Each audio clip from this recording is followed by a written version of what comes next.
Blog Talk Radio. Boa noite, meus amigos. Estamos aqui de volta com o True Speak. Como vem acontecendo em toda a semana, nós temos aqui uma profusão de materiais que mereceriam atenção diferenciada.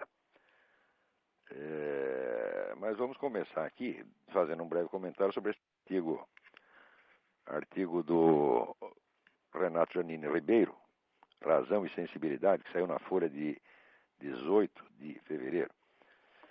Aí ele diz que está chocado com este crime que aconteceu para um menino, João Hélio, e diz assim: se não defendo a pena de morte contra os assassinos, é apenas porque acho que é pouco. Não pare de pensar que deveriam ter uma morte hedionda, como a que infligiram ao pobre menino. Imagina os suplícios medievais, aqueles cuja arte consistia em prolongar ao máximo o sofrimento e em retardar a morte.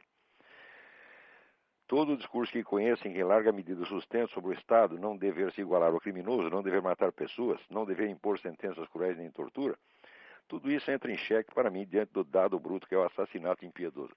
O senhor Renato Janine Ribeiro, como toda a USP, tem uma longa história, tá certo, de esforços para amarrar a mão das autoridades e deixar os criminosos fazerem o que quiserem.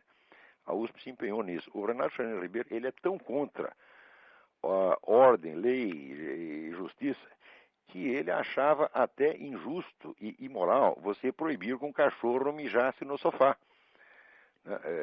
Ele tem tanto amor, assim, vamos dizer, a expressão anárquica dos desejos humanos e animais, que ele era contra você, por exemplo, você montar num cavalo, é uma coisa horrível, você atrelar um burro numa carroça.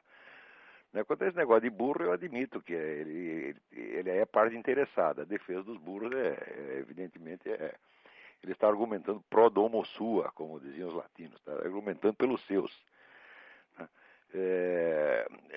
Agora, o negócio do cachorro me impressionou muito. Agora, depois de ter pregado durante anos o liberou geral até para os cachorros, ele repentinamente ficou chocado e descobriu que o crime existe.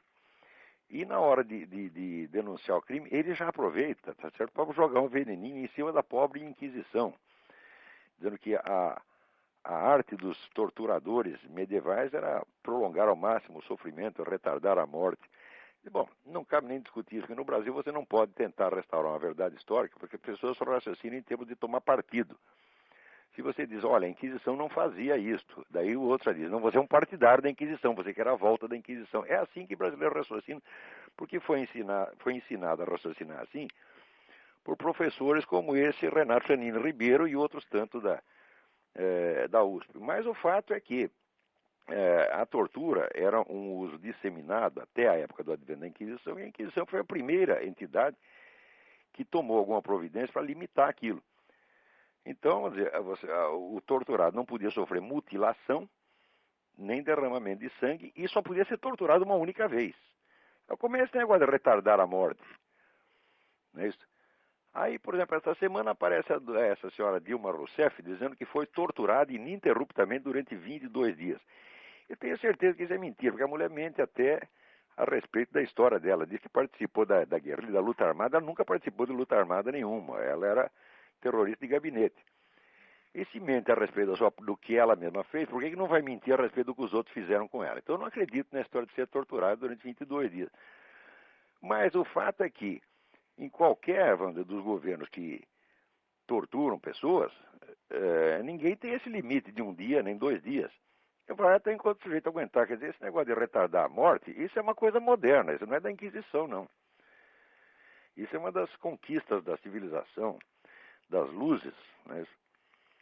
Mas esse Renato Janine Ribeiro, quer dizer, a posição dele contra a pena de morte sempre foi errada, porque ele diz que o Estado não deve se igualar ao criminoso. Olha, examine a coisa objetivamente. Você ser contra a pena de morte é você decretar que nenhuma penalidade será tão grave quanto o delito. Quer dizer, se existe o crime de homicídio, se os homicidas podem matar, mas nós não podemos matá-los, nós só podemos botar na cadeia e sustentá-los com o nosso dinheiro durante 20, 30, 40 anos, então ele jamais sofrerá uma penalidade vamos dizer, tão grave quanto o delito que ele cometeu. Isso aí já é você, evidentemente, conceder, vamos dizer, ao criminoso uma possibilidade de ação que você nega ao próprio Estado. Então, essa é uma autocastração. Ora, se você pegar a maioria dos grandes filósofos da humanidade, todos sempre foram a favor da pena de morte. Né? Quer dizer, agora, o Renato Janino Ribeiro, ele passa, vamos dizer, da defesa do direito dos delinquentes para o polo oposto. Agora, ele quer que o delinquente seja torturado, que sofra, que arranque unha do sujeito, tá certo? Que lhe põe uma granada no rabo. Quer dizer, o sujeito é louco. Quer dizer, o que é isso? E vem dizer aqui que é um intelectual, um pensador. Esse sujeito nunca pensou coisíssima nenhuma. Isso é uma vergonha. Quer dizer, a importância que dão para esse cara no Brasil é uma vergonha. Muito bem. Agora tem aí uma pergunta muitíssimo interessante aqui do William Singh. Ele manda duas perguntas. Primeiro, o que eu penso do Paul Feyerabend? Segundo, o que eu acho do modernismo? E bom, o livro do Paul Feyerabend, Contra o Método, eu considero um livro extremamente importante pelo aspecto crítico, para ajudar a desmistificar, vamos dizer, este culto do método científico que existe. Hoje tem pessoas que acreditam, vamos dizer, que ciência é a única, ciência no sentido de ciência natural, é o único conhecimento sério que existe, tá certo? E que tudo mais são apenas expressões do sentimento e da fé. Eu acabei de ter na internet uma discussão com um sujeito desse. Esse tal de Rodrigo Constantino. Ele realmente acredita que só existe duas coisas, ciência de um lado e fé do outro. Ciência é o que segue o método Karl Popper. Né? E o resto é tudo mais, é fé irracional, e fundamentalismo, e fanatismo, etc, etc. E tem muita gente que pensa assim. O livro do Paul Feyerabend é bom para mostrar que isso não tem pé nem cabeça. Mas, por outro lado, o Paul Feyerabend também exagera um pouco, no sentido em que ele admite, na ciência, todo e qualquer tipo de argumento, inclusive o argumento retórico e poético. Eu digo, olha, o argumento retórico e poético ele pode ser usado na ciência, mas não como um instrumento de prova, nem como instrumento de persuasão. Ele pode ser usado como instrumento heurístico. Aliás, sem o discurso poético e retórico, é impossível você pensar. Em qualquer coisa, qualquer assunto que você pense, você começa a trabalhar aquilo com a imaginação. Tá certo? Depois você faz certas escolhas, dessas escolhas você daí seleciona umas quantas que você vai examinar criticamente e por fim você chega a um critério científico. Então essa é exatamente para dizer que o negócio da teoria dos quatro discursos, em todo e qualquer assunto que você vai estudar, você passa pelas quatro etapas, necessariamente. Então você não pode excluí-las. Se você excluir o argumento poético e retórico, a sua mente fica paralisada. Mas isso não quer dizer que eles possam ser usados legitimamente na ciência como instrumento de prova e persuasão, apenas como instrumento heurístico. Heurística é a arte de ter ideias, é a arte da descoberta. Quer dizer, aliás, o pensamento do argumento poético, ele existe para isso. Já dizia a Suzanne K. Langer, essa grande filósofa americana, dizia que o símbolo é uma matriz de intelecções, quer dizer, através do discurso poético, você tem uma sucessão de intuições e daí delas você vai selecionar as que, com o devido exame, se mostrem mais consistentes. Agora, se você paralisar o discurso poético, acabou a imaginação, portanto, não tem intelecção nenhuma. Nesse sentido, o Paul Feyerabend está certo. Agora, ele está errado ao admitir discurso poético retórico dentro do corpo da demonstração científica. Isso eu acho um exagero. De qualquer modo, é um livro extremamente importante, esse livro Contra o Método. Quanto ao modernismo, eu não penso nada, eu não acho nada, mas existe um livro que eu recomendo e que acho que sem ele não dá para entender exatamente o que foi o movimento modernista no começo do século XX. Esse livro chama-se Rites of Spring, Ritos da Primavera, do historiador Modris Eksteins. Eu acho assim, o melhor livro de história que saiu, desde o clássico do Jan Huizinga, o Outono da Idade Média, eu não li uma obra histórica tão impressionante quanto esta. Impressionante, vamos dizer, pelo volume de informações que ele consegue articular e pela profundidade da interpretação que faz dos documentos. E ali ele mostra, vamos dizer, primeiro, que o livro é sobre a Primeira Guerra Mundial, ele mostra que o que estava em jogo ali era de fato a revolta modernista, encarnada sobretudo pelos alemães, contra uma concepção mais conservadora da ordem europeia, representada no caso pela Inglaterra e a França. A tese é muitíssimo bem demonstrada, eu acho que não tem como escapar disso. Então a Alemanha, no caso, aparecia como o grande difusor, vamos dizer, da rebelião modernista, né, e irracionalista, seria o caso da rebelião romântica, tá certo? Que é um aspecto da Revolução que voltaria a aparecer depois nos anos 60. Né? Isso aí encaixa muito bem numa tese mais geral que eu tenho, que é a da unidade do movimento revolucionário. Desde que surge o movimento revolucionário, ele começa a surgir com aquelas seitas messiânicas no século XIV, mas ele se perfila como uma unidade autoconsciente a partir do iluminismo. Eu digo unidade autoconsciente porque cada geração de revolucionários se refere conscientemente à sua antecessora e vamos dizer, se reconhece como participante de uma tradição histórica. Então, é possível você traçar a história do movimento revolucionário desde o iluminismo até hoje apenas na base da autorreferência que os autores revolucionários fazem. Quer dizer, não é uma interpretação que eu estou dando, é a própria autoimagem do movimento revolucionário que eu estou expondo. E existe uma característica histórica recorrente que é a seguinte: quando a camada mais recente da ideologia revolucionária começa a falhar, começa a fazer água, começa a se desmoralizar, automaticamente uma das camadas anteriores é trazida à tona de novo para revigorar o espírito revolucionário declinante. Um exemplo que eu dei num artigo recente foi justamente esse, que quando teve o relatório Khrushchev em 1956, desmoralizando o establishment soviético, então o que aconteceu? Houve uma crise de credibilidade no marxismo.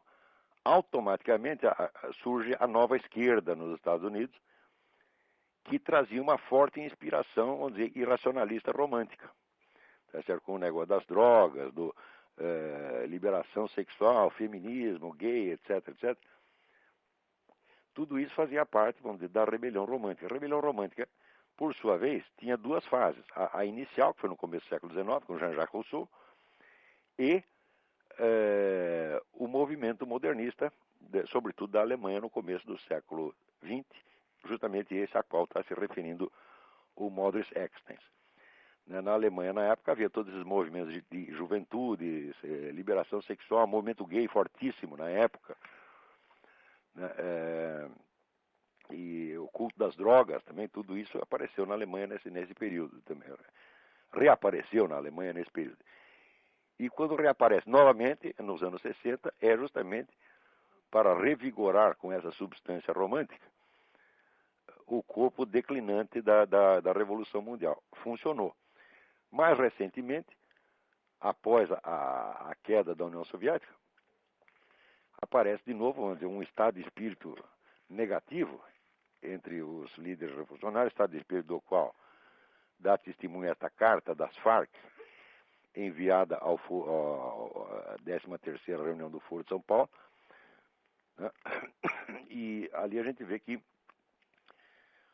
logo após este choque que foi a queda da União Soviética, aparece o quê? Aparece um neo-iluminismo. Quer dizer, o iluminismo como primeira camada histórica do movimento revolucionário, ele reaparece agora para enxertar novas forças no corpo da Revolução Mundial. Então, de repente, reaparece de novo um monte de neo-iluministas, né? O Renan Chanini Ribeiro, aliás, é um deles. O outro aí é o Sérgio Paulo Rouanet. Mas isso apareceu no mundo inteiro. Todo mundo, de repente, retira do túmulo, né, as múmias, velhas múmias, Voltaire, Diderot, né? Aquele bando de charlatães miseráveis do iluminismo, né? Mentirosos até a demência, e que já estavam, de certo modo, dentro da história do movimento revolucionário, eram considerados superados. Marx os considerava apenas antecessores burgueses dele mesmo. Então, estavam aparentemente enterrados. Mas quando o corpo da revolução fraqueja, você puxa essas camadas anteriores para revigorar. E numa dessas aparece justamente o modernismo, tal como o estuda o Modris Eckstein. Não deixem de ler esse livro, é uma obra-prima, chama-se Rites of Spring, Ritos da Primavera. Muito bem, vamos ver o que mais. Aqui é a carta do Carlos A. Júnior. O senhor já foi comunista. Que acontecimento serviu para precipitar aquele estalo e fazer com que o senhor chegasse à conclusão que o comunismo não era a saída? Muito bem. Essa é uma história muito complicada, mas o primeiro sinal de que aquilo não prestava, eu obtive já praticamente no primeiro mês, né, de participação no Partido Comunista. Note bem que dentro do partido eu era peixe pequeno, eu era o que eles chamavam tarefeiro. Tarefeiro é o sujeito que só obedece ordem e não discute, né?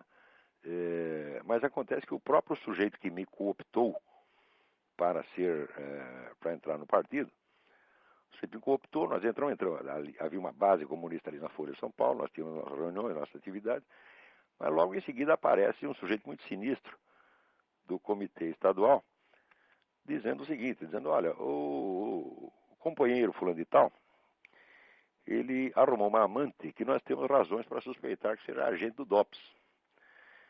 Então, nós temos que isolá-lo durante algum tempo, enquanto nós investigamos esse negócio. E simplesmente delegou 3 voluntários, entre os quais este que vos fala, para localizar um lugar onde depositar o sujeito. Em suma, era quase um cárcere privado, né? E, naturalmente, não fui eu que achei, mas um dos 3 acabou achando um barraco numa favela, que eu lembro que você andava até o zoológico de São Paulo, depois andava mais outro tanto e mais outro tanto. É um lugar que eu nunca mais conseguiria achar. E depositamos o sujeito lá, e de vez em quando íamos lá levar cigarro para o sujeito. Eu sei que passou um tempo, né, daí eu fui desligado dessa missão e esqueci o assunto. Daí estou eu um dia lá nessa época eu trabalhava no jornal Notícias Populares, que é jornal sangrento, que pertencia à Folha de São Paulo. E estou eu lá sentadinho e escuto 2 companheiros do partido, um dizendo para o outro assim, sabe quem estava aí na portaria? Aquele filho da puta do fulano de tal, que era justamente aquele que me havia convidado para entrar no partido. Nós não deixamos nem entrar no edifício. Em suma, o sujeito, por uma suspeita que ela jamais se confirmou, ele tinha sido excluído não somente do partido, mas excluído da profissão. Passa mais um tempo, estou eu lá tomando um cafezinho num bar na frente da Folha de São Paulo, e entra o sujeito magro, barbudo, esfarrapado, um verdadeiro mendigo. E vem falar comigo. E eu, como bom militante, leal ao partido, virei as costas, o cara não quis nem conversar com ele. Foi uma semana depois que eu comecei a pensar, falei, olha, não só eu sou um filho da puta, mas todos esses são filhos da puta.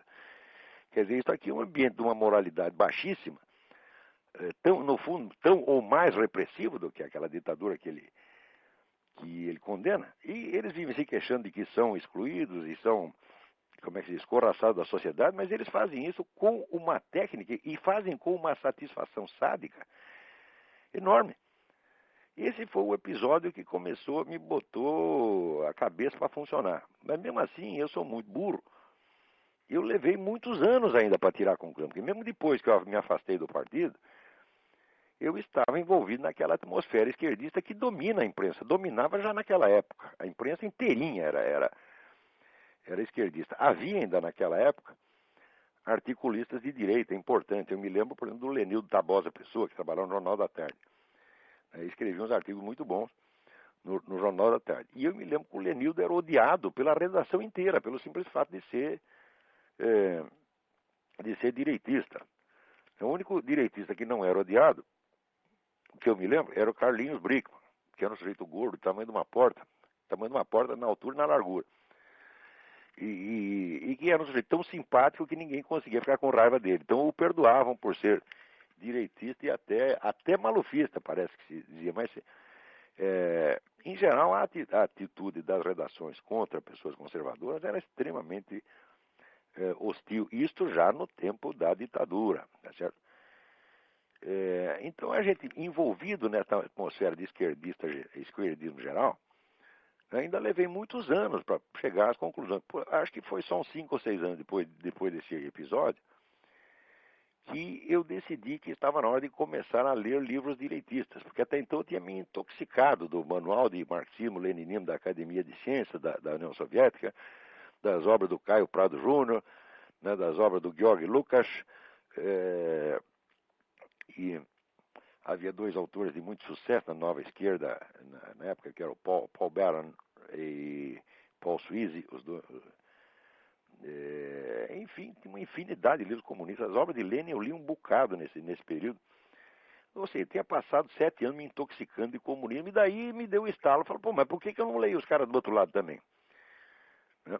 Daí que eu comecei a ler alguns pensadores conservadores na medida em que os encontrava. Porque você veja, este pensamento conservador, ele é tão excluído no Brasil que você tem dificuldade até de saber quais são os autores. Quando se publicou, 3 ou 4 anos atrás, o famoso Dicionário Crítico do Pensamento da Direita, feito por 106 professores, pagos a peso de ouro pelo governo brasileiro, o que eles fazem? Todos os autores importantes do mundo conservador estavam excluídos. Então, existe uma barreira, você nem tem acesso a isso, você não chega a saber. Então, eu, com muita dificuldade, fui encontrando um autor ou outro. Você veja, a burrice imperante e que se impregnou na minha pessoa era tão grande que eu levei... 20 anos depois é que eu fui ler, por exemplo, Russell Kirk, que era vamos dizer, o grande teórico, inspirador aqui da ala conservadora do Partido Republicano. Mas na época eu li, por exemplo, o Ortega y Gasset, eu li o Joseph de Maistre, eu li o que havia ao alcance. Né? E aos poucos fui vendo que não eram os monstros que se diziam, que é o contrário. Monstro era Georg Lukács, que vivia puxando o saco de Stalin, mudava de ideia sempre que o Stalin mandava, assim por diante. E foi isso que foi mudando gradativamente a minha posição. Eu não consigo nem datar, né, o dia em que, vamos dizer, realmente eu rompi com o esquerdismo inteiro, mas foi gradativo, porque eu lembro que até uns 10 anos atrás eu ainda tinha algum respeito intelectual por autores de esquerda. Hoje não tenho mais respeito nenhum, porque vejo que não merecem. Dizer que Marx é um vigarista é pouco. Marx é um charlatão integral. Tudo que esse homem escreve é falsificado, cada linha. Quanto mais você estuda, mais você vê isso. Agora, no começo, é difícil você perceber isso por causa da autoridade, do prestígio imenso que tem. Agora, quanto tempo leva, vamos dizer, um jovem brasileiro para ele escapar dessa atmosfera que é dominante e imperante, que está por toda parte, e começar a raciocinar? Né? Quer dizer, isso é que nem o peixe. O peixe não consegue saber o que é água porque ele nunca esteve fora da água, então não tem meio de comparação. Isso, para um estudante brasileiro, é um dos maiores desafios. Vamos lá.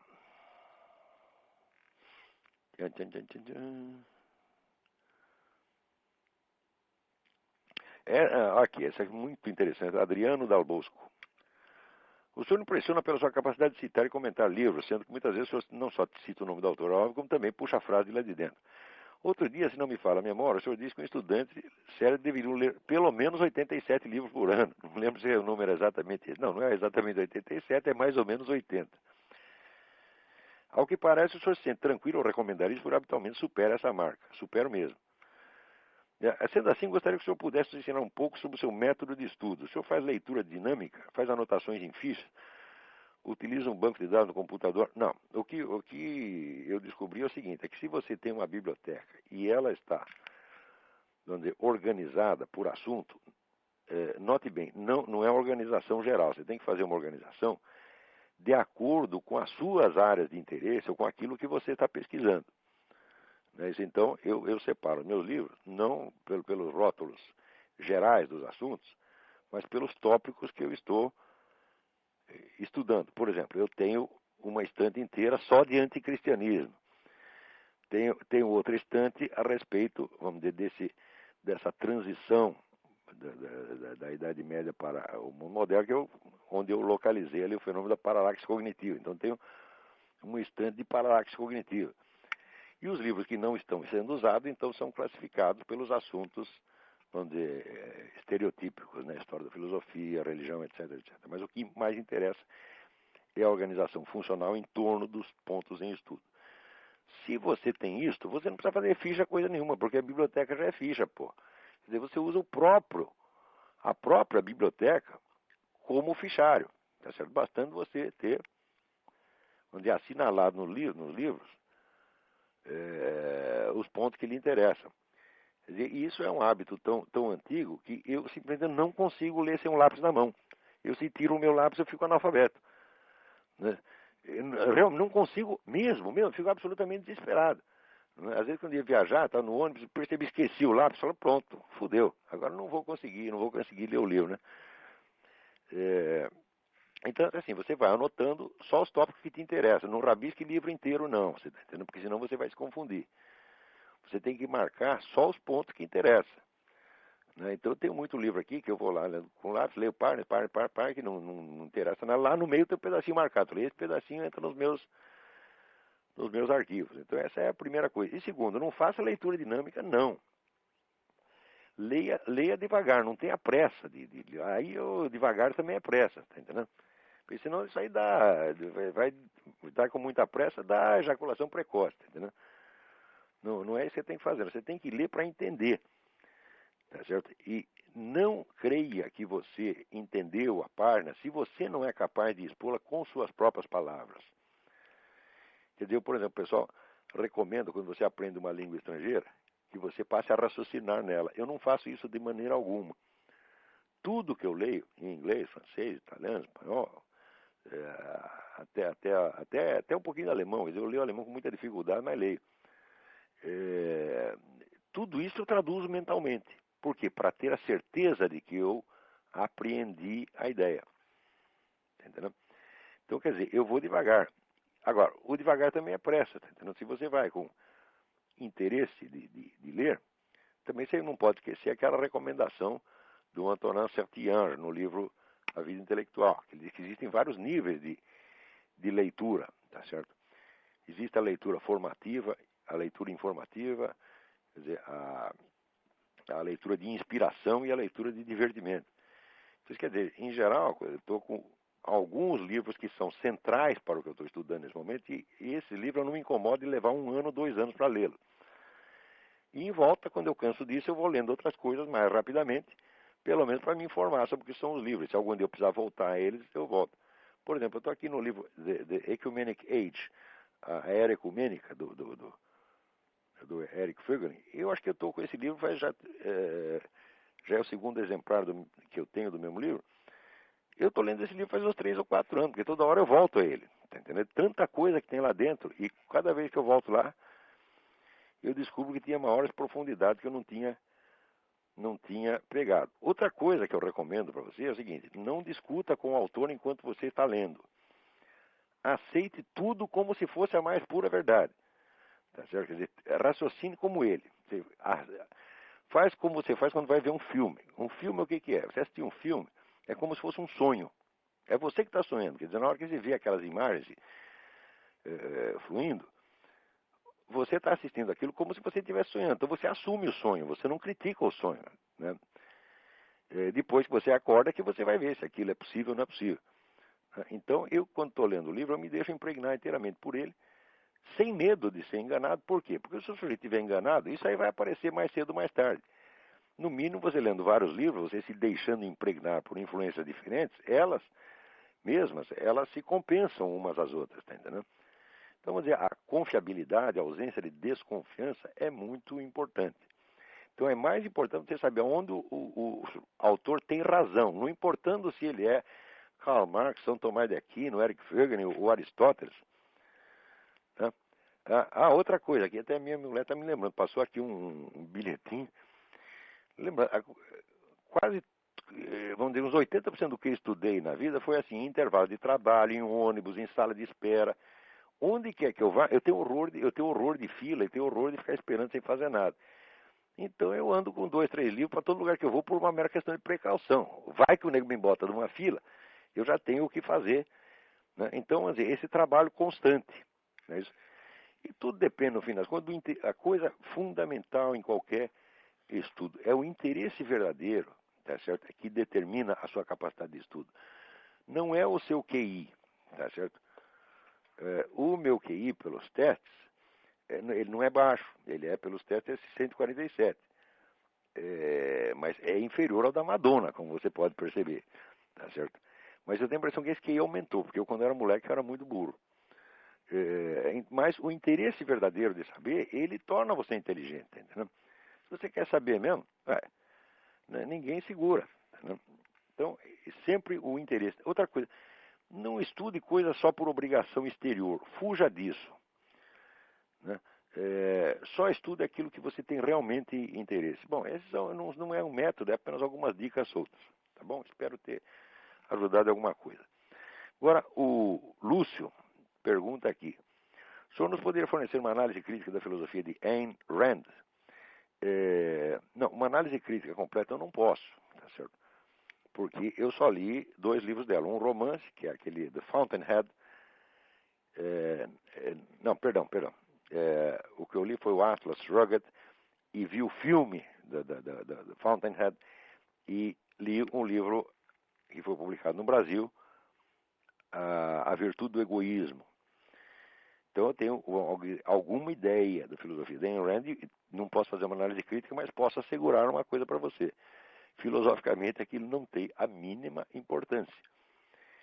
Mesmo porque o centro da filosofia dela é a ideia do egoísmo em contraposição ao altruísmo. Ora, egoísmo e altruísmo não são conceitos filosoficamente sustentáveis, porque eles são, vamos dizer, apenas aspectos abstratos que estão presentes em toda e qualquer ação.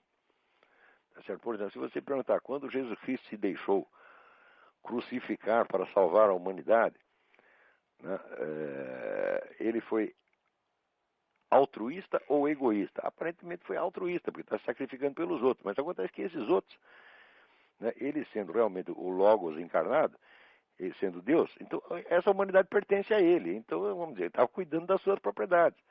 Então, vamos dizer, esses 2 elementos, egoísmo e altruísmo, não são separáveis em nenhuma ação. Eles são distinguíveis mentalmente.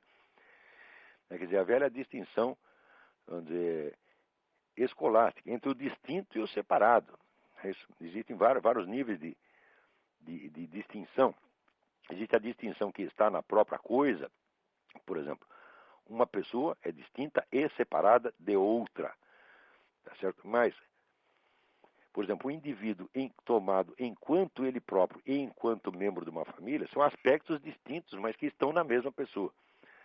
Então, o egoísmo e o altruísmo não são nomes de condutas. Não existe conduta altruísta e não existe conduta egoísta. Existem aspectos egoístas e altruístas distinguíveis, mas não separáveis materialmente. Então, se a mulher não sabe nem isso, eu digo, mas que raio de filósofo é esse? Ainda diz que é discípulo de Aristóteles, quando não sabe nem mesmo a técnica aristotélica das distinções. E, em segundo lugar, na medida que faz uma ética baseada no egoísmo, o que ele está querendo? Ele está querendo aliviar, né, esse pessoal que ganha dinheiro, pessoal empresário que ganha dinheiro, eles são muito acusados pelos outros de ser egoístas. Eles não podem ser egoístas, porque é impossível você ganhar dinheiro só para si. Será que ele não dá nem um pouco de dinheiro para a mulher dele, para os filhos dele, para os empregados dele? Isso é impossível. Então, qualquer nego que se esforce para ganhar dinheiro, pelo simples fato dele fazer isso, ele beneficia pessoas em volta, mesmo que não queira. Mas, quando o camarada começa a ganhar dinheiro, os outros acusam de ser egoísta. Então, a Ayn Rand inventou uma técnica psicológica para aliviar a culpa desse sujeito. Então, isso aí é apenas uma psicologia prática para o uso de empresários culpados. Chamar isso de uma ética é de uma presunção absurda. Não tem ética nenhuma ali. Uma outra coisa que me chamou a atenção na história do Fountainhead, que eu não li, eu assisti apenas a versão com Gary Cooper, é que é a história de um arquiteto gênio que quer fazer umas casas diferentes que contrastem com o estilo admitido, o estilo acadêmico, por assim dizer. Então ele alega, e a Ayn Rand, a autora da história, evidentemente toma partido dele, que um edifício tem que ter personalidade, um edifício é uma individualidade, etc, etc. Daí eu pensava, mas será que esse animal não percebe que não é só o edifício que precisa ter personalidade, precisa ter estilo, mas a cidade também tem que ter? Né? E que se você começa, vamos dizer, a romper o estilo da cidade só para fazer uma coisa diferente, bonitinha, individualizada, você arrebenta com a estética das cidades. Quando você olha uma cidade como São Paulo, por exemplo, cada edifício é uma coisa totalmente diferente, nada combina com nada. E por isso São Paulo é tão feia. Agora, quando você percorre essas cidades americanas, onde as pessoas são fiéis ao estilo mais tradicional, e quando elas inventam alguma coisa, inventam dentro daquele estilo, as cidades são maravilhosas. Né? E em Rand, eu digo, olha, como é que a pessoa se mete a escrever a história de um arquiteto, né, e não sabe nem isto, que não é só o edifício que tem uma unidade formal, mas as cidades também têm. Em suma, eu acho essa mulher uma cretina. Depois eu li aquele depoimento do Murray Rothbard, que a mulher não era só uma filósofa, era uma espécie de chefe de escola, tinha uma seita com anátemas, expulsões, condenações, ela decidia até com quem os caras deviam casar ou não deviam casar. Quer dizer, aí entra, como diria o falecido Stanislau Ponte Preta, no perigoso campo da galhofa, tá entendendo? Isso a Ayn Rand, como filósofo, é uma gozação, você tá entendendo? E eu sei, por experiência própria, por ter visto, pessoa que essa seita da Ayn Rand é uma escola de monstrinhos, é uma fábrica de monstrinhos, as pessoas ficam idiotas com isso aí. Então, temos que ler alguma coisa dela, porque é uma personagem influente, nós não podemos ignorar o que ele fez, mas valor mesmo não tem nenhum. Vamos lá. Pois Antônio Carlos de Oliveira. Se o caro professor tivesse algum tempo disponível, eu gostaria que me respondesse a seguinte pergunta suscitada devido a essa polêmica aberta no Rodrigo Constantino, a religião como inimigo da liberdade. Será que o Todo-Poderoso seria capaz, por exemplo, de criar uma pedra que de tão incomensurável nem ele próprio seria capaz de levantar? Então, evidentemente, ele diz que isso seria uma limitação de Deus. As duas coisas seriam uma limitação de Deus. Se ele pudesse inventar a pedra que ele não pudesse carregar, estaria limitado. E se ele não pudesse inventar essa pedra, também estaria limitado, então não seria onipotente. Bom, isso aí, Antônio Carlos, está resolvido. Isso aí há pelo menos 800 anos. Né, que a unidade de Deus exige que ele não se multiplique. Ele não pode fazer outro Deus igual a ele. Tá certo? E também a impossibilidade lógica intrínseca não é uma limitação. Né? Quando você diz que Deus não pode inventar outro Deus maior que ele mesmo, tá certo? Isso não é uma limitação, isso é a própria definição. Tá, então, aliás, tem a famosa frase de Santo Tomás de Aquino: Deus não pode abolir a lógica, tá certo? Por quê? Porque a lógica é uma expressão da unidade do real. Presta atenção. A lógica hoje em dia se entende apenas como disciplina formal, quase linguística, mas isso está totalmente errado. Não seria possível existir lógica sem partir da ideia da unidade do real. E essa unidade do real é a própria unidade de Deus. Então a lógica é uma expressão da unidade metafísica, da unidade do infinito metafísico, é da unidade do próprio Deus. Então, é evidente que tudo aquilo que é ilógico, isso aqui tem uma impossibilidade intrínseca. A impossibilidade de realizar o impossível não é uma limitação. Vamos ver.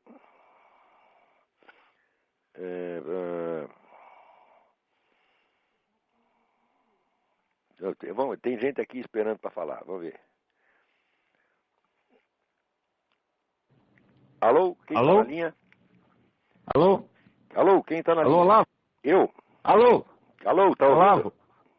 Tô ouvindo. Quem é? Aqui é o Davi de Belo Horizonte de novo. Tudo bem?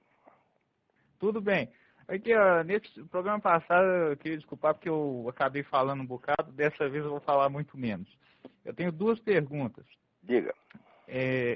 O senhor disse que, eu lembro do sexto podcast que o senhor fez com o Yuri, o senhor falou que estava estudando o fenômeno da paralaxe cognitiva, inclusive historicamente. Eu queria que o senhor desse uma geral no que o senhor já conseguiu descobrir. Nossa, mas é tanta coisa, rapaz. Quer dizer, a paralaxe cognitiva eu defino como, vamos dizer, a diferença, o afastamento entre o eixo da construção teórica e o eixo da experiência real do indivíduo que está fazendo essa construção. Então, a partir de um certo momento na história, ocorre uma ruptura dentro do pensamento ocidental, que é a seguinte: antes, os filósofos antigos e medievais até uma certa época, eles estavam crentes de que eles existiam dentro da realidade, dentro de um cosmos, de que eles faziam parte desse cosmos, tá certo? E sabiam que não podiam sair de fora do cosmos para observá-lo como de fora. Tá? De repente, a filosofia começa a raciocinar exatamente assim, quer dizer, como se o cosmos fosse um programa de televisão que você está assistindo. Tá certo? Então, isso evidentemente provoca uma distorção de percepção. Não é possível você datar. Eu tenho tentado ver onde é que começa isso, mas eu vejo, por exemplo, que isso já estava presente em Guilherme de Ockham. Não pela teoria nominalista dele, não por isso, mas quando ele proclama a universalidade do empirismo como critério da verdade. Você veja, na realidade da nossa vida, aquilo que nós podemos testar por experiência é ínfimo, é só um pedacinho, tá certo? Então, Aristóteles dizia que todo conhecimento vem de outro conhecimento, que provém de outro conhecimento, e de outro, e de outro, e de outro. Ou seja, existe uma tradição de conhecimento na qual você se insere, você é apenas mais um. E você vai examinar só um pedacinho do conjunto e vai acrescentar o seu pedaço lá. De repente, o Ockham coloca o filósofo como se fosse um fiscal da ciência universal, que tem que, vamos dizer, colocar tudo em teste. Então, o empirismo, ele é fácil de você proclamar o empirismo, mas é impossível de você praticá-lo. Você só pode ser empirista com relação a uma parte ínfima da realidade. E, evidentemente, o Ockham não percebe isso. Ele acredita que ele é empirista. Já deu qualquer sujeito que diga que é empirista, ele está mentindo. Ele só pode ser empirista com relação a um pedacinho da realidade. O resto ele vai aceitar, vamos dizer, consensos tradicionais, ou que é pior, até consensos contemporâneos. Tá certo? Então, nós não podemos. E quando chega com Descartes, o negócio da dúvida universal, você vê, o indivíduo coloca a dúvida universal, ele coloca o universo entre parênteses e coloca fora como se fosse Deus. Isso é fácil de falar, mas não dá para fazer. Tanto que, nas famosas meditações de filosofia primeira, Descartes diz que ele está fazendo isso, ele diz que ele está colocando em dúvida tudo, mas, entre parênteses, essa dúvida que ele monta tá, vamos dizer, incorporada numa multidão de certezas implícitas que ele não percebe. Então, aí você vê que já existe uma diferença entre o que o sujeito está vivendo realmente e o que ele está teorizando. E essa diferença ela vai se aprofundando e se tornando cada vez mais invisível à medida que o tempo passa. Tá certo? E isso vai destruindo a inteligência filosófica no Ocidente. É por isso que você... Só uma parte, isso não é uma questão de malícia, então? O cara não faz isso por mal? Olha, é difícil você dizer isso, porque a burrice é uma forma de malícia, né? E a burrice, quando passa num certo limite, ela é pecaminosa, entendeu? Quer dizer, você não tem o direito de acreditar em certas coisas, porque elas estão abaixo da dignidade humana. Elas estão abaixo, sobretudo, estão abaixo do patamar de conhecimento já alcançado pelas gerações anteriores. Quer dizer, eu noto nessa coisa do empirismo de Guilherme de Ockham uma cegueira, um escotoma, como tem uma mancha no olho, o cara não enxerga um pedaço, né? Eu não posso dizer que seja uma coisa moralmente inócua. Está entendendo? Porque pecar, todos nós podemos pecar, pecamos incessantemente, mas você não pode pecar contra o Espírito Santo. Tá entendendo? Quer dizer, uma obstinação contra a verdade é um pecado contra o Espírito Santo. A gente tem que ser dócil à verdade. Não a verdade do que nós pensamos, porque nós pensamos em nada. Nós temos que ser dócil à verdade do universo que nos cerca e dentro do qual nós estamos. Ora, qualquer sujeito, vamos dizer, tem a obrigação de saber que ele está dentro do universo, que ele está dentro do cosmos e que ele não é uma divindade que pode se colocar fora do todo e julgá-lo. Está entendendo? Você não pode se colocar, mesmo que você pudesse se colocar, vamos dizer, fora do cosmos físico, você estaria dentro da infinitude metafísica. Já dizia o apóstolo São Paulo, nele vivemos, nos movemos e somos. Nós estamos dentro de Deus, nós somos possibilidades internas do próprio Deus. E jamais conseguiremos sair disto. Agora, se você isola um pedaço e acredita que aquilo é a realidade e que você está observando de fora, então, em primeiro lugar, você está maluco. Tá certo? Em segundo lugar, você está criando um mundo à sua imagem e semelhança. Quer dizer, é um delírio. É um tipo de delírio. Não é isso? Por exemplo, essas pessoas que fazem uma filosofia sobre a meta da história. Eu digo, como a meta da história? Depois de alcançar a meta da história, a história vai acabar? Quer dizer, você sabe o dia que vai acabar a história? Nenhum de nós sabe. Nós estamos dentro de um fluxo de conhecimento que nós não sabemos exatamente como começou e muito menos sabemos quando vai terminar. Portanto, nenhum de nós pode falar do sentido integral da história. Só podemos falar de sentidos parciais dentro de uma civilização, dentro de uma sociedade. O sentido global da história é absolutamente inapreensível. Não faz sentido isto. Como diria o Rock Balboa, né? Como é? Como diria o Rock Balboa, it's not over until it's over, né? Exatamente. Não. Agora, quando é que vai acabar? Essa é a pergunta. Se você não sabe quando vai acabar, você não sabe qual é o sentido. Porque uma vez que um determinado sentido se realizou, a história continua e aparece outro, e outro, e outro, e outro, e outro. É isso? Essas pessoas que vamos dizer, aparecem com teorias universalmente explicativas. Agora acham que a teoria de evolução explica não somente a variedade das espécies animais, mas explica todas as formas de cultura, a história humana inteira. Isso é uma bobagem. Uhum. Quer dizer, a proposta já é imbecil por si mesma. Quer dizer, e é claro que a investigação empírica da história comprovará que tudo isso é falso. Não que esse aspecto não exista. Ele existe, mas ele está dentro de 1000 outros.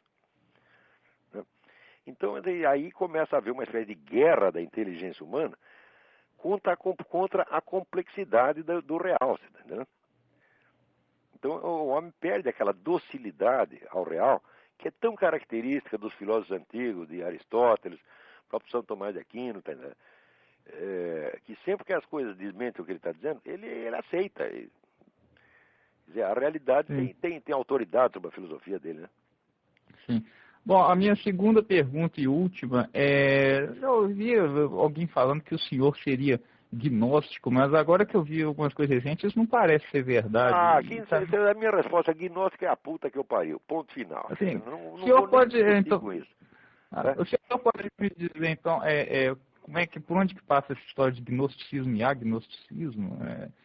É um negócio meio estranho isso. Quer dizer, quem começou com isso foi a história do Orlando Fedeli, mas o Orlando Fedeli não bate bem os pinos, eu cansei de discutir com ele. Eu comecei a discutir a sério, levei o homem a sério que me parecia um homem honesto, né? Então, honesto ele até é, mas o raciocínio do cara é tão infernalmente circular que eu acabei vendo que eu estava dentro de um fenômeno psicótico e discutir com um cara desse não tem fim. Você tá entendendo? Então, o objetivo ali não é científico, quer dizer, você tem certas tomadas de posição doutrinais, quer dizer, a interpretação que ele faz de certo ponto como é que se diz? É uma interpretação doutrinal, dogmática, e, portanto, não está aberto à variedade dos fenômenos. Então, não adianta discutir. Agora, não estou comparando Orlando Fedeli com o Rodrigo Constantino, pelo amor de Deus. O Orlando Fedeli é um homem de cultura. Né? Sim. E dentro das limitações psicológicas dele é um homem perfeitamente respeitável. E é cristão, cara, sério. Né? Espero que ele vá para o céu. Agora, o Rodrigo Constantino não é que ele vai para o inferno, ele nunca vai sair da privada, pô. Não, tudo bem, então, Olavo. Que eu vou desligar. Deixa eu ver se tem mais alguém aí. Obrigado. Alô? Olavo? Eu? É o Luiz Gamboja, aqui de Minas Gerais. Oi, tudo bem? Tudo bem? Tudo bom. No programa passado estava falando da inveja, né? Aham. Aí estava falando que a inveja no Brasil parece que é norma, né? Nossa, é a cultura da inveja. Aí veio a pergunta seguinte: a inveja, ela só prejudica por uma espécie de conspiração? Ou tem algum fenômeno... Não, o grande problema da inveja é o seguinte, é que a inveja afasta o invejoso dos bens que ele deseja. Porque ele tem inveja, porque ele sente que aqueles bens não serão acessíveis a ele jamais. E quanto mais ele inveja, mais ele não é que nem o sujeito que tem cobiça. Cobiça é quando você quer um negócio para você e você luta para obtê-lo, mesmo que seja por meios ilícitos. Mas o invejoso não luta para obter os bens, ele luta para destruir quem os tem. Mas quando ele destrói o sujeito que tem, ele destrói os bens junto, então ele nunca tem, está sempre insatisfeito. Mas as pessoas em geral têm a seguinte dúvida: essa destruição seria por uma certa assim, boicote ou seria um fenômeno paranormal? Assim, o tal do olho gordo. Não, olha, existe, veja, eu não sei se é o olho gordo propriamente dito, mas eu sei que tem um elemento que é importante, que é o medo do olho gordo. O medo do olho gordo torna as pessoas vulneráveis. Se você tem medo de que o outro olhe feio para ele, tá certo? Então ele se torna, vamos dizer, ele aceita a opinião de um grupo que pode estar errado, só porque ele tem medo de ser medo do mal olhado. Quem escreveu coisas maravilhosas sobre isso foi o Jack Wheeler. Jack Wheeler é um aventureiro que tem aqui nos Estados Unidos, né? Que era um caçador de tigre, alpinista, etc, etc. E é um sábio, tá certo? A única coisa que eu discordo dele é que ele é anti-tabagista fanático, mas é um grande sujeito, eu gosto muito dele. E ele escreveu uma série de artigos, vamos dizer, explicando a fragilidade do pessoal conservador, direitista, liberal, etc, etc, pelo medo do olho gordo. Eles têm medo que o pessoal da esquerda olhe, né, faça cara feia para eles. E o medo do olho gordo é um dos grandes mecanismos de controle social que existe hoje. Então é a criação própria da mente da pessoa, né? Agora, pode haver um elemento espiritual aí na origem remota disso, a origem civilizacional disso, tá entendendo? Mas no caso individual não precisa ter nenhum mecanismo espiritual específico, porque já é um mecanismo, um automatismo que existe dentro da própria sociedade, já está consolidado. Né? A gente vê o seguinte, quando aparece um palhaço que nem esse governador de São Paulo, esse Cláudio Lembo, né? Tentando se fazer de bonzinho, falando mal da elite, que ele mesmo pertence, é porque ele tem medo do olho gordo. Tem medo que o pessoal esquerdista olhe ele mal, pense mal dele. É o sujeito que não quer que os outros pensem mal dele, ele já está perdido, já está amarrado, porque vão pensar necessariamente. Mas se eu fizer questão de agradar, olha aqui, eu faço a questão de agradar a minha família, de agradar a Deus em primeiro lugar, de agradar minha família, de agradar meus amigos, os outros eu quero que se fodam, tá entendendo? Eu não estou afim de agradar todo mundo. Eu não sou tão lindo assim que deva ser amado pela humanidade, tá entendendo? Eu me conformo em receber só aquele pouquinho de amor que o ser humano necessita. Né? A opinião dos outros, pode ter milhões de Rodrigos Constantinos, né, que vão lamber sabão, tá entendendo? Eu não estou querendo que todo mundo me ame. Se você quer que todo mundo te ame, você termina que nem o Hitler. Então o que é o Hitler? É um caso, vamos dizer, de carência afetiva monstruosa, quer ser amado pela humanidade. Né? Tirando os judeus, evidentemente. Ele diz, olha, eu jogo o judeu no lixo, os outros têm que me amar. O senhor falou, você falou de uma origem civilizatória, né? Onde é que a gente pode buscar isso? Esta é uma fragilidade humana, vamos dizer, que você não consegue explicar por motivos sociais, porque ela é universal. Seria cosmológico. Então você só vai encontrar explicações de ordem espiritual mesmo, quer dizer, uma fragilidade intrínseca da alma humana. Você está entendendo? Que a expõe a ser continuamente explorada e ludibriada, tá certo? Ou por pessoas de más intenções, ou até por seitas demoníacas, que dominam massas inteiras de pessoas nessa base. Eu tenho um caso na família assim. E quem não tem? E quem não tem? Todo mundo tem. Bom, espero que tenha respondido pelo menos um pouco da sua pergunta. E tem mais gente na fila aí. Deixa eu falar com os outros então. Obrigadão, hein? Obrigado. Alô? Alô? Alô? Alô? Quem está aí? Quem está falando? Aqui é o Luiz Afonso, Olavo. Luiz Afonso de Portugal? De Portugal. Mas que maravilha. Na outra vez caiu a ligação, não consegui mais completar na outra semana. Mas a minha pergunta é a seguinte, eu estou aqui em Portugal e eu tenho uma filha de 8 anos no Brasil. Minha pergunta é como orientar a educação dela pelo fato de eu estar aqui, e também que me preocupa que ela hoje estuda em colégio particular no Brasil, mas mesmo assim eu vejo que tem doutrinação ideológica. Luiz, eu vou ser sincero com você, desculpe a minha brutalidade, mas dentro do Brasil não tem saída. É só se as pessoas se unirem, as pessoas que percebem esta coisa absurda, a situação absurda, elas tinham que se unir e elas montar escolas do jeito delas. Tá entendendo? Enquanto não tiver a coragem de fazer isso, não vai dar. Quer dizer, uma criança sozinha, dentro de uma escola que tem 1.000, 2.000, 3.000 alunos, ela está absolutamente indefesa. Nós precisamos nos unir para dar um ambiente melhor para essas pessoas. Porque, veja, eu sempre tive a sorte que eu trabalho em casa. Então eu sou uma influência constante em cima das minhas crianças, tá entendendo? Mas a maior parte da pessoa não tem isso. Então o sujeito vai sair para trabalhar, você vai ficar. Se você trabalha 8 horas, você vai ficar pelo menos 10 fora de casa, você tá entendendo? E durante esse tempo, a sua criança está sob a influência da escola, da televisão, da vizinhança, né, do grupo de amigos, que é a pressão mais forte. Então, se não criarmos estruturas grupais, coletivas, para defender nossas crianças disso, como fazem aqui nos Estados Unidos, elas estão liquidadas. Essa é que é a verdade. Então, você quer um conselho, né? Leva a sua menina para Portugal e eduque a você mesmo.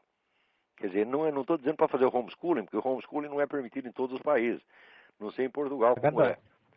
Aqui é totalmente permitido, né? Aqui tem um monte de gente que fez na base do homeschooling, né? Mesmo se ela trazê-la para cá, eu vou ter que neutralizar a influência também da escola aqui, que tem uma série de elementos muito parecidos com... Claro, entendeu? nós temos que, não adianta cada um ficar... Veja, se existe um ataque geral, onipresente e coletivo, a defesa contra isso tem que ser coletiva também. O pessoal tem que se organizar e dizer, olha, não queremos essa porcaria de ensino para as nossas crianças, então nós vamos bolar em cima do nosso modo. Mas por que esse pessoal conservador, liberal, então não trata de fazer isso? Quer dizer, não adianta nada a gente reclamar e não fazer nada. Quer dizer, tentar produzir um ensino melhor é algo que eu não me limitei apenas a criticar a Universidade Brasileira. Eu criei uma alternativa e provei que a alternativa funciona. Porque qualquer aluno meu de filosofia com 2 anos de estudo comigo dava baile em professor da universidade. Tá certo? Quer dizer, eu provei que não apenas falei mal do que estava errado, mas tentei fazer uma coisa melhor e a coisa melhor funcionou. Você mesmo é testemunha disso. Sim. Agora, fazer isso só no âmbito universitário é pouco. E além do mais, só tinha um negro fazendo, que era eu. Então tem que fazer desde a escola primária, tá entendendo? Eu não sou muito bom nisso, eu não posso dar grande sugestão nisso, porque eu não sou bom para educar criança. Eu sei educar as minhas crianças, dentro das circunstâncias domésticas. Numa escola, eu estaria no mato sem cachorro. Não sei o que fazer para uma escola de crianças, mas deve haver gente qualificada para isso. Tá entendendo? Então, a minha sugestão é essa: reúnam-se, tá certo? Ou em Portugal ou no Brasil, reúnam-se com outros amigos, conservadores, liberais, e olha, nós precisamos dar um ensino melhor para as nossas crianças. Não adianta a gente ficar xingando o ensino público, tá certo? Nós temos que criar alternativa. Quer dizer, não adianta a gente criticar o mal se a gente não faz o possível para fomentar o bem. Não, isso não interprete isso como uma crítica, não. Não estou criticando as pessoas. Estou dizendo apenas que elas têm que acordar para esta possibilidade que elas têm. Eu tive tantos alunos que estavam na cara que tinham um talento para ensino, tá certo? Talento pedagógico, tem vocação para o ensino, então se reúnam. Agora, o problema de brasileiro é que o brasileiro pode ter vocação para qualquer coisa, mas vocação para juntar com os outros e colaborar, não tem. Na Brasil, você junta 3, já começa um a puxar o tapete do outro, entendeu? Isso é que é a dificuldade. A competitividade já... O brasileiro acha que o capitalismo americano é que é competitivo e malvado. Não, competitivo é o Brasil, rapaz. Aquilo ali é o caranguejo no balde. O caranguejo está querendo sair do balde e o outro puxa a perna dele, entendeu? Então, fica aí a minha sugestão. Essa questão da educação das crianças é gravíssima, mas não há solução na esfera individual, a não ser que aconteça isso que aconteceu para mim. Eu trabalho em casa há mais de 20 anos. Tá certo? Então, vamos dizer, as minhas primeiras crianças não puderam se beneficiar tanto disso, da minha presença. Mas os mais jovens puderam. Okay. Sabe que isso acontece não só na escola pública, mas na escola particular, que é o caso... Mesmíssima coisa. Ou seja... Não tem para onde fugir, né? No Brasil não tem para onde fugir. Não tem. Aqui tem muita escola boa, tem a possibilidade da homeschooling. Né? Aqui você se livra disso. Até a minha filha acabou de fazer, fez o exame secundário pela internet. Entendeu? Então você vai tirar o diploma imediatamente. Isso aí dá para fazer aqui. Nos Estados Unidos, os Estados Unidos ainda são a terra da liberdade. O brasileiro não sabe o que é liberdade, nunca experimentou, nunca sentiu o gosto. Tá entendendo? Mesmo quando vem aqui, o idiota se fecha num hotel, tá certo? Ou fica convivendo só com o brasileiro e não entende a sociedade americana. Mas isso aqui é uma delícia, rapaz. Isso aqui mesmo, por mais safadeza que exista, você sempre tem um meio de defesa contra ela. Aqui, quer dizer, a liberdade não te é oferecida assim de bandeja, não. Você tem que lutar por ela, mas aqui eles te dão os meios de lutar. Meu plano é trazer minha filha para cá, mas isso vai demorar um tempo ainda, até que eu tenha essas condições para que então, reze por ela dia e noite. A oração funciona, meu Deus do céu. Não, com certeza. Eu tenho provas pessoais, eu sou o fruto da oração. Eu já entrei em tudo quanto é encrenca na vida, tá certo? E na hora H, tá certo? Eu orava e Deus me tirava da encrenca, tirou de encrencas absurdas, tá entendendo? Eu sei que isso existe, eu sei eu não posso, se eu negasse isso, estaria negando a minha experiência de vida. Agora, as pessoas não querem arriscar, não querem nem tentar, porra, assim não dá. Né? Fica os caras de fora, dizendo, não, Deus não existe, isso é tudo besteira. Fala, bom, você não sabe de nada, você nasceu ontem, porra. Né? Acha que sabe tudo. Tá certo, Alberto. Só uma outra coisa. Tu falasse no início do programa sobre o livro The Rites of Spring. Ele foi lançado no Brasil. Foi lançado no Brasil? Com o título A Sagração da Primavera. Então não está errado, não. Se botasse Ritos da Primavera, o pessoal não ia saber o que é. E de fato, o título é uma alusão, né, à música do Stravinsky, A Sagração da Primavera. Que ele dá como uma espécie de resumo simbólico de toda a rebelião anárquica modernista. Perfeito. Mas se saiu no Brasil, isso é uma grande notícia. Alguém deve ter lido a minha sugestão no meu artigo e aceitou. Eu sou um entusiasta desse livro. Eu acho os 2 melhores livros de história do século XX, O Outono da Idade Média, de Jan Huizinga, e Rites of Spring, de Modest Extens. Então tá bom, eu sou obrigado a encerrar o programa agora, acabou o nosso tempo. Muito obrigado a todos, grato pela atenção. Até a semana que vem. Tchau, tchau. Até, tchau.